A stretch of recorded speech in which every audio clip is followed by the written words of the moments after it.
Hello again and welcome back to Illegally Cited. This is Jesse here and I am back for a channel update and random topic video. So I used to do these types of videos once or twice a month. And I'm not really holding it to that anymore because there's just been so many things happening, whether it's tech, accessibility, game accessibility, anything else like that.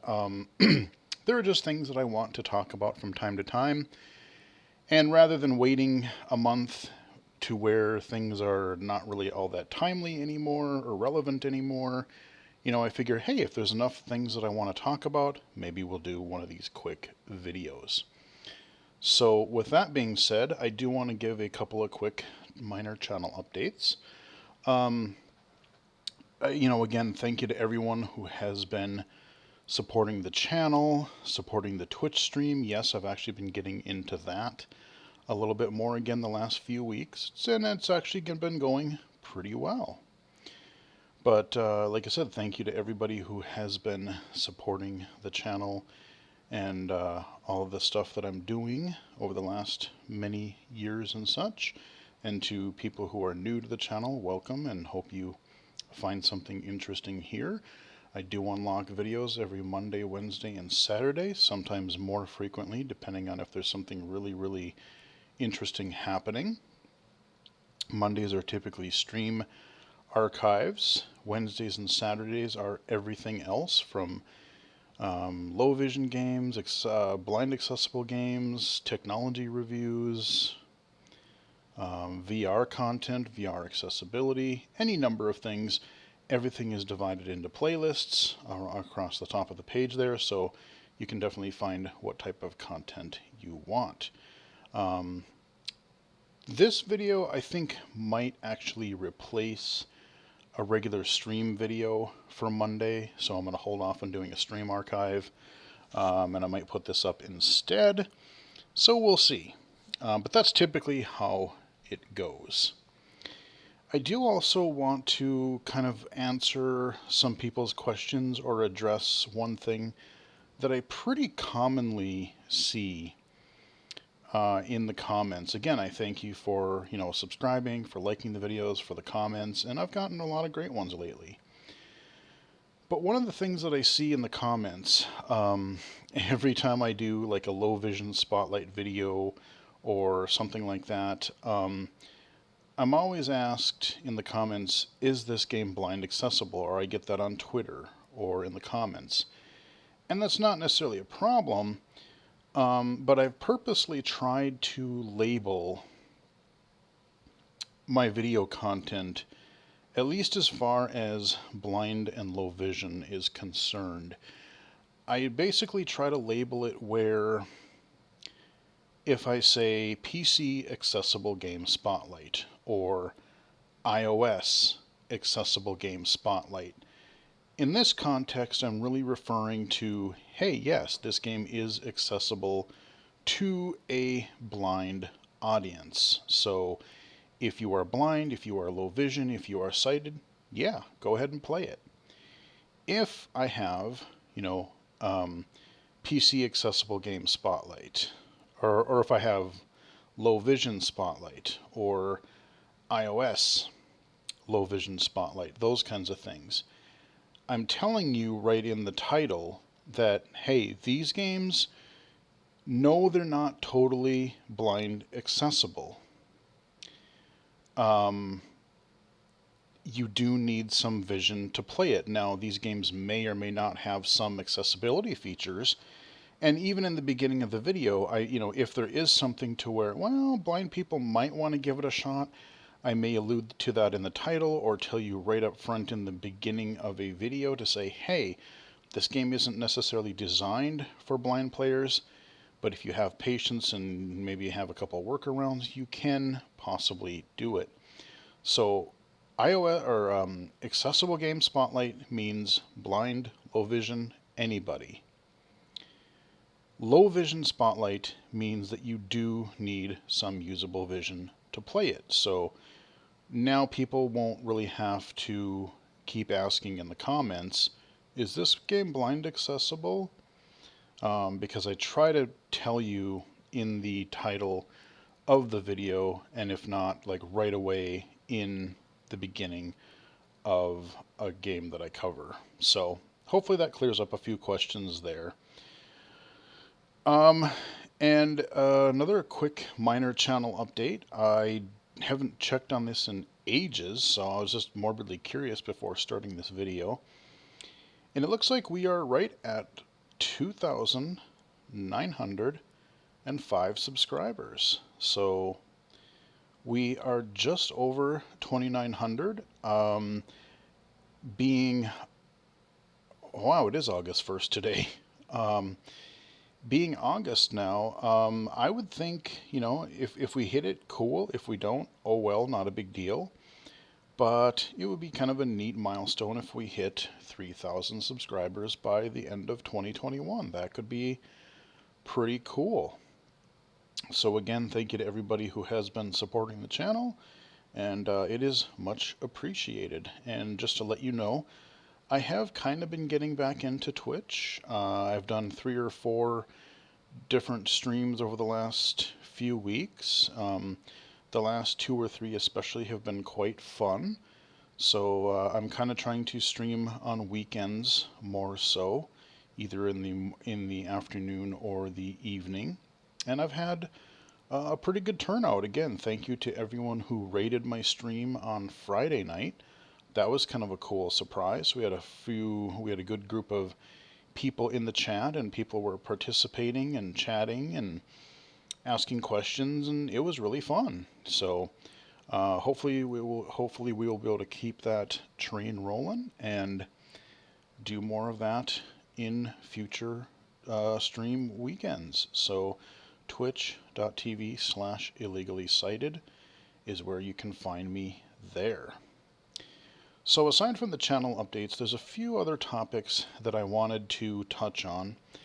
And the first one, I'm going to get the ugly one out of the way first because it's been on my mind. I've actually tried doing some videos on this before, but I was just never happy with the way they turned out, so I just ended up deleting them and not publishing them. But I feel it's only appropriate to talk a little bit about the recent events in the gaming industry overall, the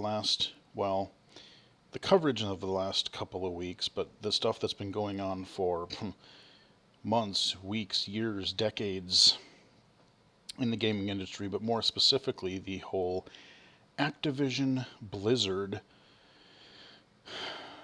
things that are happening right now. And, we've heard other game developers and publishers be associated with this nonsense as well. There's been some stuff with Ubisoft. CD Projekt Red, I know, has had a lot of things happening in this area lately, or I've heard about. So, I mean, it's a lot, especially a lot of these AAA developers, which really, really sucks. And it's kind of been a thing for, like I said, a long time, and it needs to stop. And of course, I'm talking about the recent. What really brought this on is the recent Activision Blizzard lawsuit that happened. I believe it was on, what is it, July 20th? It's a little while ago now. But yeah, they got sued by the state, and they did this whole like multiple year, 2+ year investigation into them, and there's been all kinds of sexual harassment and just overall harassment, inappropriate behavior. There's a lot of people referring to it as like a frat boy or bro culture, just, really sexist, really discriminatory, whether you are, if you're a woman, if you're gay, if you're, I don't know, disabled for all I know. I haven't heard much about disability, but wouldn't surprise me, unfortunately. But there's just been some awful behavior in this company. And like I said, gaming industry as a whole. I've heard countless stories of people, especially women in game developer or game publisher roles, things at conferences, E3, PAX, GDC, anything like that. I mean, you always hear just about whether it's harassment, inappropriate behavior, constantly being hit on, you know, discriminatory, like, oh, you have a man, you have a woman, and the man, and they're doing the same jobs, but the man gets paid like double what the woman gets paid. That's a bunch of crap. I mean, come on, that stuff has just got to stop. If I hire someone to be a graphic artist, I don't care what race you are, what gender you are, what religion you are, whether you're disabled or not. I don't care. If you're good at it and I hired you for the position, you're going to get paid what it's worth. And so is the next person that I hire if I hire multiple people in that position. That's just the way it needs to be. End of story. There's nothing any more complicated than that. But yeah, I mean, it was to the point where last week they had on Wednesday, they had, God, what was it? At one point it was over 1,000, and then I think it was, I don't know if it was that just that company or other companies I know had joined in. I know Ubisoft had done something similar after hearing what they were doing, but they, like 1,000 plus employees, basically walked out in kind of a protest. It wasn't really like a strike officially, but it was a protest in the way that Activision Blizzard management even addressed these claims of the lawsuit. So, you just kind of get these empty words. And it's just, that's why I get all kind of annoyed even at a lot of these, like, oh, you get Pride Month or Disability Month or whatever cause it is. It's really easy to dump a couple of sentences out there on Twitter or Facebook or something like that. Oh, we support women, we support people with disabilities, we support whatever cause it is today. Having these couple paragraph statements from a, executive or president or head business dude, whatever. Yeah, it's really easy just to throw out some buzzwords and PR statement and then say, see, we're with you, we support it, and we even changed our webpage color to be black to support. It's just, ugh. I mean, I get it, on one level, yeah, you kind of appreciate it, but on the other hand, I don't really think those gestures mean a hell of a lot. I really don't. Because what really needs to happen is actually something happening. That's what has to be done. It's easy to just slap something up there on social media, on your website or Twitter or whatever, but to actually put your actions speak louder than words and do something about it. So, show that you are, let's say if you're anti-discriminatory, you show what you're doing to punish people who are engaging in these bad behaviors, reprimanding them. You do it, okay, no, boom, you're out. I don't care how good of a programmer you are. I don't care what a top tier employee you are. If you're going to be hateful against other employees, guess what? You're out. That's it. This behavior isn't going to be tolerated. Things like that. Calling out bullshit when you see it. Calling out this inappropriate behavior, whether it's in person, in a Twitch chat room, at a conference, social media, whatever. Call it out. Don't be silent. Like even if you don't know that person, but you see somebody just being really, railed against, just, speaking up and, coming to their support or reporting the person who is doing the inappropriate behavior, those types of things. Not just sitting on the sidelines and go, well, somebody will take care of it eventually. Am I perfect? Probably not. No, I highly doubt it. And I don't try to offend anybody.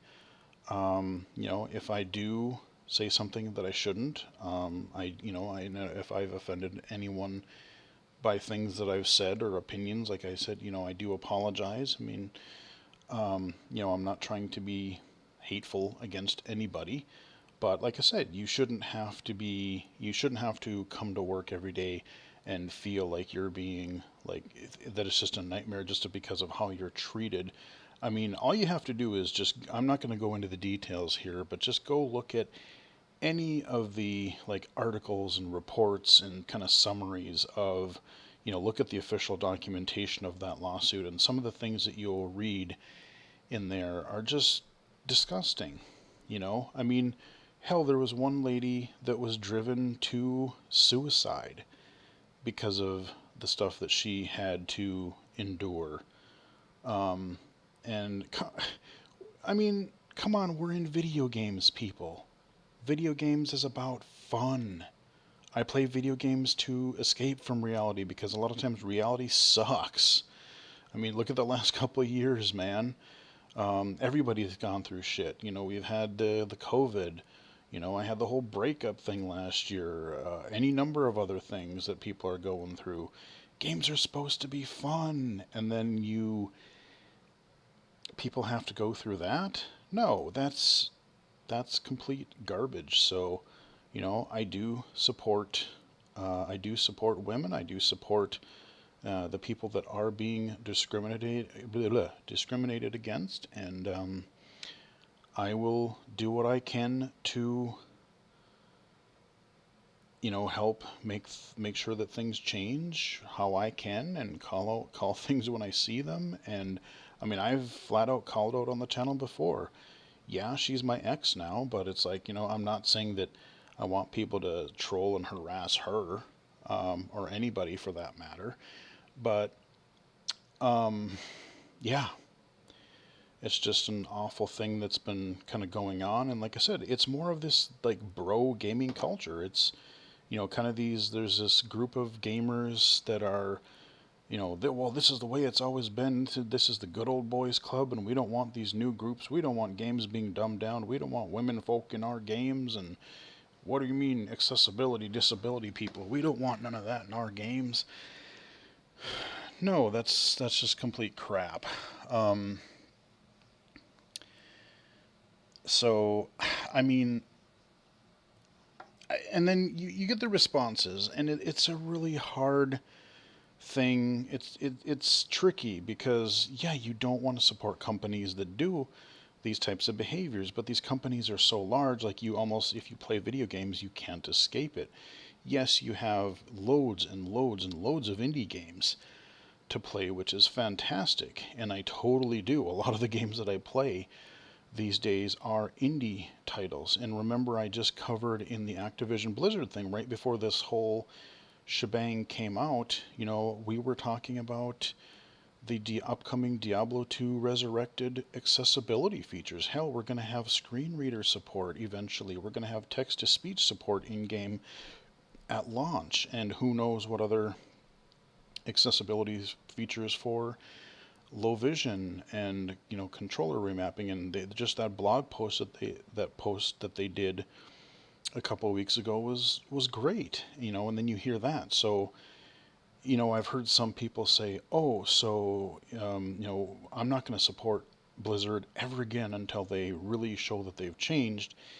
And then people are saying, well, I kind of want to support them because there are people in there that are doing good work, and support that they are trying to change, with the accessibility. And then you hear people going, oh, so it's okay to harass people as long as the game is accessible for you. And I say no, that's not the way that I would look at it. The way that I really look at it is I'm not necessarily going to boycott. Now, granted, I don't play all of that many Blizzard games. I do play Rock and Roll Racing. I did that stream a couple of weeks ago, kind of right after this lawsuit documents and everything came to light. So, I talked a little bit about it during that stream. But, I play that, and I do want to play Diablo 2 Remastered again because of the accessibility, and I've always really wanted to get into Diablo, but I just haven't gotten around to it. But more importantly, it's not really that yes, it's accessible, but the thing is that the whole company, it's like saying, all blind people are this, or all of these people are something else, whatever, stereotyping or whatever. Um, Everybody in Activision Blizzard isn't bad. Um, there are a lot of people who are just trying to do their jobs. They're trying to make a great game. They're trying to do the right thing. They're trying to support their families, and you know, not supporting them. Like I want to support the people that do. Um, you know, Men or women or whomever. Like I want to support the people that are doing the good work. And I don't know anyone personally at Activision Blizzard, but I refer to Ubisoft again. Again, there's been a lot of talk about that company and some of its management and upper management and just overall sexual harassment and other types of behavior. I do know at least a few people now at Ubisoft. I've met them at the Game Accessibility Conference. I've worked with them on a couple of consulting gigs that I have done that I'm not at liberty to talk about really just yet, but I've met them through my work. I've met them through conferences. I've met them through various different things, and these are good people. These are people that are, not engaged in those types of behaviors, and they're just, I want to support those people because, hey, they're my friends. They're doing good work, and not everybody at that company is doing that. So, like I said, the couple best things that you can do is really, if you want to boycott the games, I get it. And, I'm not going to tell you not to boycott them. I get it. But I think some of the best things that you can do, support, be inclusive for what you do. Support women, support people with disabilities, support just diversity in general. Call out bullshit when you see it. If someone's being harassed, if someone's being picked on, if someone's being singled out for whatever reason, call out the people that are doing this. Report them. Support the people that are being targeted. Um, and if you really want to, let's say you still support the games, but maybe there are organizations where you can send financial support for people, like for people who have been like abuse victims or like rape victims or traumatic people who have gone through traumatic experiences. There are all kinds of organizations that support those types of things. So I think rather than necessarily um, outright banning support for a game or for a company, I think that to me that is a better way of showing support. Is you know that's a good way that you can become involved, because there are good people doing the work, and not everyone is like that. Now, on the company side, if you are a manager, if you are a executive, a supervisor, and you don't do anything about whether it's just if you're doing it, you should be just fired immediately. And if you are, if you're someone in HR or management and you're hearing about all this stuff happening and you don't do anything about it, to me, you're just as guilty as the people that are doing it, because you're not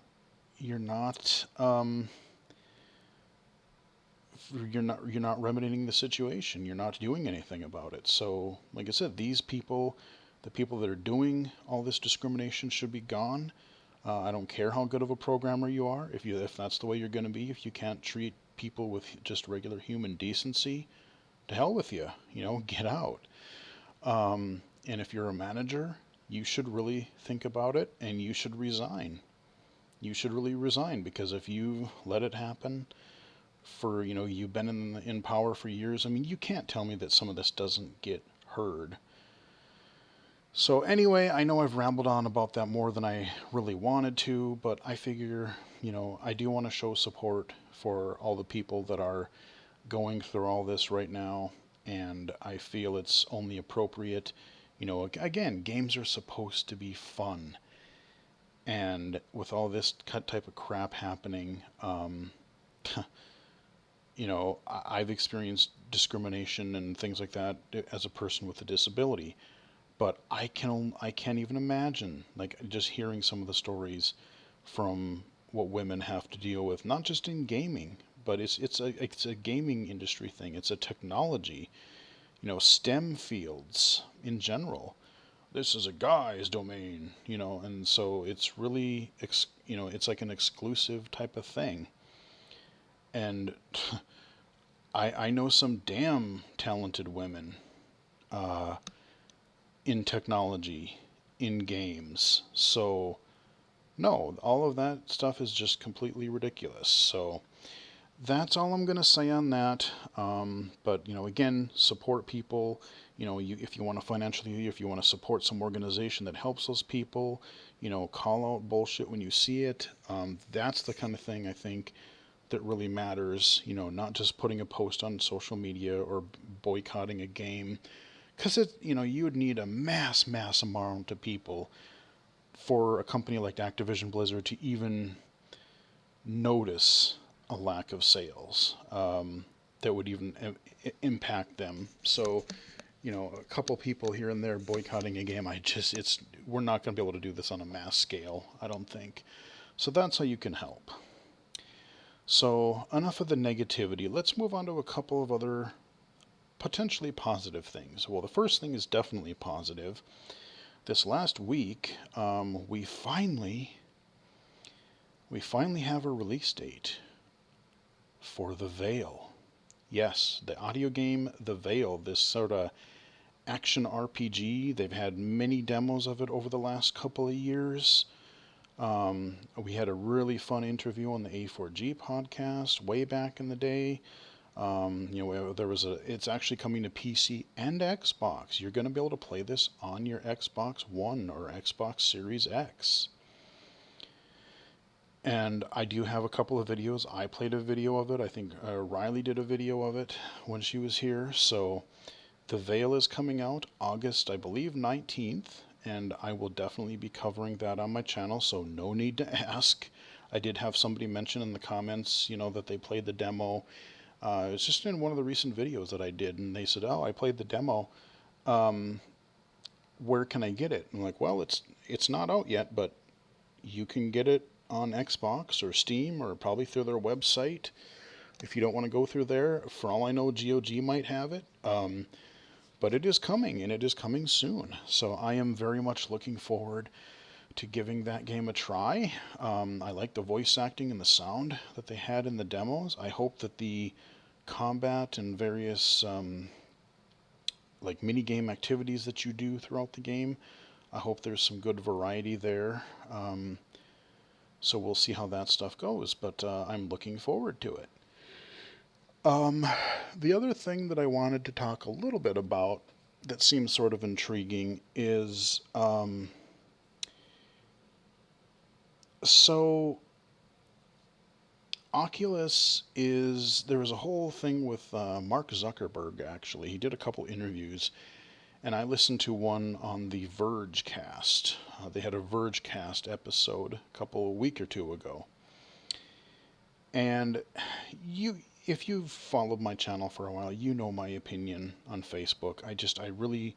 I never check it. I have an account, but I really have no interest in Facebook really whatsoever. I was really not happy about them switching the Oculus account into a Facebook account or requiring a Facebook account for Oculus stuff. I know Facebook owns Oculus, I get that, but I wish they would have kept it separate. And I don't know how invasive Facebook is going to be in the whole Oculus ecosystem, shall we say. But there's a couple things that are sort of intriguing to me, and one of them gives me a little bit of hope, especially possibly for accessibility.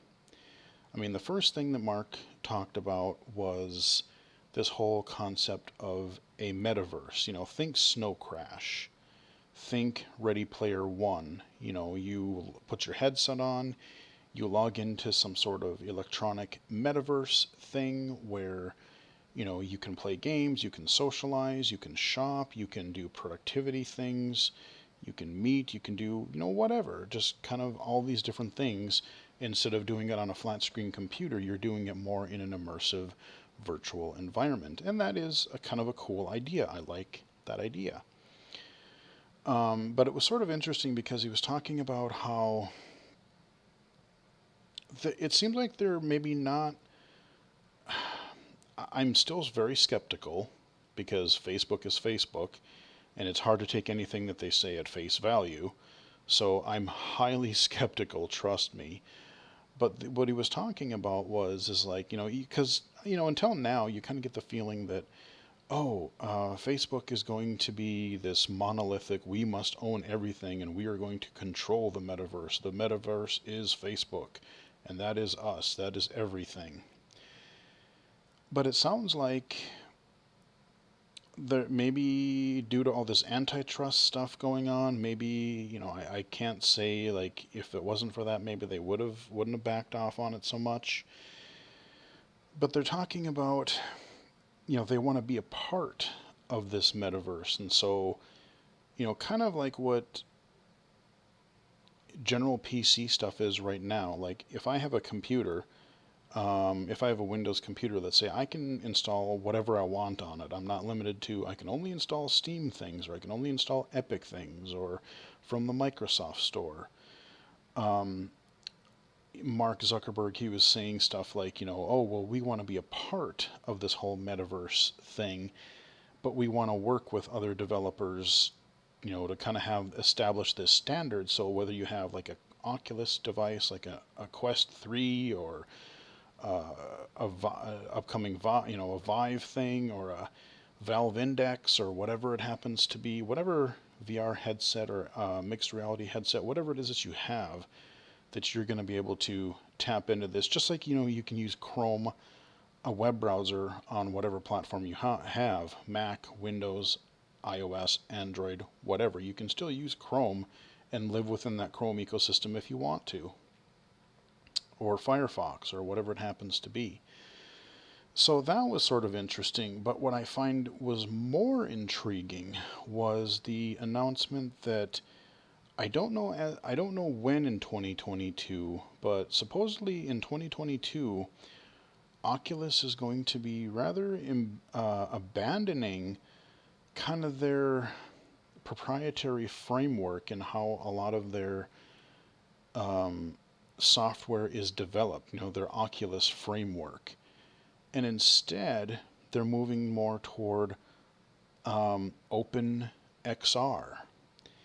And OpenXR think about more of like an open source kind of a platform agnostic kind of API, or like I'm not going to go into the huge technical bits of it because I don't fully grasp everything about it, but essentially, instead of having to be, Oculus proprietary this and proprietary that, they're moving more toward this open XR standard, and not just Oculus is adopting this. You have Steam adopting this. There's some other third-party VR developers that are supporting OpenXR. And I've been involved in this XR Access organization now for about a year and a half, and there's been a lot of talk as far as accessibility work and research being done for OpenXR, because that seems to be what the future is, and so that's where it seems like a lot of people and a lot of companies are putting any research and effort into accessibility are going to be going. So if Oculus does end up, it may not be immediate, but if Oculus does start embracing this open XR platform, maybe there's some hope for future accessibility on their platforms, because it's something that they could potentially adopt. Now, how long that's going to take for anything to happen in that area, I wouldn't hold your breath. It's probably going to take longer than we would like, but the fact that that is a potential possibility is good.